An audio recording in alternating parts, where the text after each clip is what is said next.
air swimmer. These will be used to hold the tail motor unit on.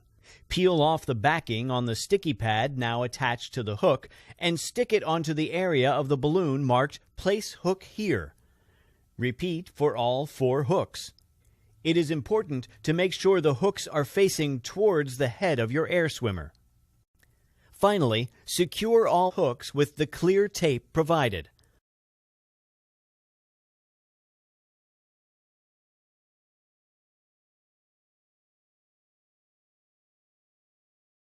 Attach the tail fin to the tail motor unit by slotting the rods into the fin assembly arms.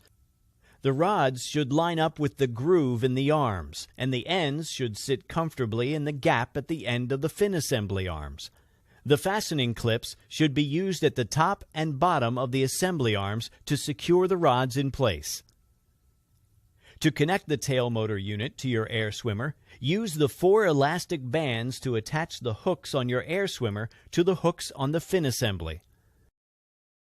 The foam spacer needs to sit between the tail motor unit and the balloon. Make sure the tail is lined up vertically with the fish and the plug connection on the tail motor unit is facing down. Loop the electrical cable from the pod track through the cable hoops underneath the balloon and plug it into the tail motor. When attaching the cable to the tail motor, be sure to check that the fitting isn't loose, as this may cause the tail fin not to function properly and will affect your flight.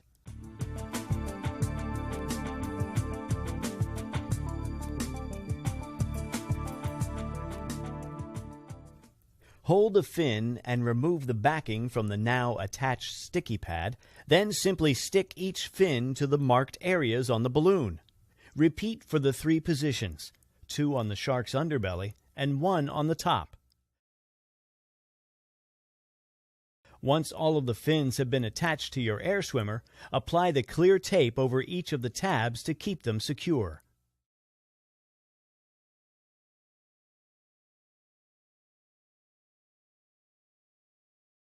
Your air swimmer is now fully assembled. The next step is to weight your air swimmer so it floats without drifting to the ceiling or falling to the floor. With your hand, gently move the pod on its track to the central position. Then take the included putty and add this to the pod mouth until your air swimmer neither rises nor falls. If your air swimmer starts to descend, then you need to remove some of the putty. And if your air swimmer floats upwards, then you're to avoid electric fans, lamps, candles, and open fires. Please also ensure you have turned off any air conditioning before you begin to fly your air swimmer, as this will affect its flight. Put the batteries included into the remote control. Turn the power switch on the pod to the on position, and you will see a red light appear. To make your air swimmer move upward, the pod must move backward along the track. To do this, you need to press down on the remote and the nose of your air swimmer will begin to point upwards. This will feel unnatural at first as you are pressing down to move upward, but you will soon get the hang of it. To move your air swimmer downward, the pod must move forward along the track, so you need to press up on the remote. Then, just swim your air swimmer forward using the tail control. Your air swimmer flies by moving the tail from side to side in a constant rhythm. To move the tail to the left, press left on the remote. To move the tail to the right, press right on the remote. Move the tail left and right alternately to begin the swimming motion, and your air swimmer will move forward. Try experimenting with faster and slower rhythms to find the most suitable speed for you. There are 2 ways you can turn your air swimmer.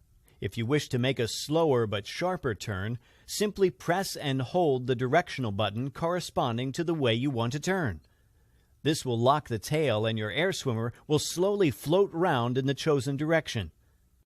The second way to turn uses a more realistic swimming motion, as you need to vary the left and right rhythm of the tail. For instance, if you wish to turn left, you need to press the left button for longer than the right. Try varying the rhythm to see how this affects the speed and angle of the turn. When you have finished flying your air swimmer, just turn the power switch on the pod to the off position. There are then two ways you can dock your air swimmer. The first is to retie the ribbon from the balloon to the packaging. An easier method is to use the hook found inside the remote to weigh down your air swimmer.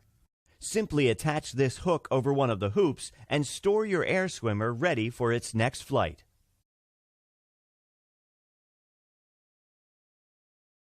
To deflate your air swimmer for storage, you will need to use a thin drinking straw like this one.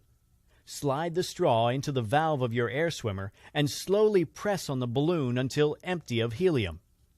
You can place a blanket over your air swimmer to apply gentle pressure. Deflating may take several minutes to complete fully. When all the helium has been removed, fold the balloon carefully for storage. Do not inhale any of the helium during this process. Thanks for watching this video on how to assemble your air swimmer. Now the most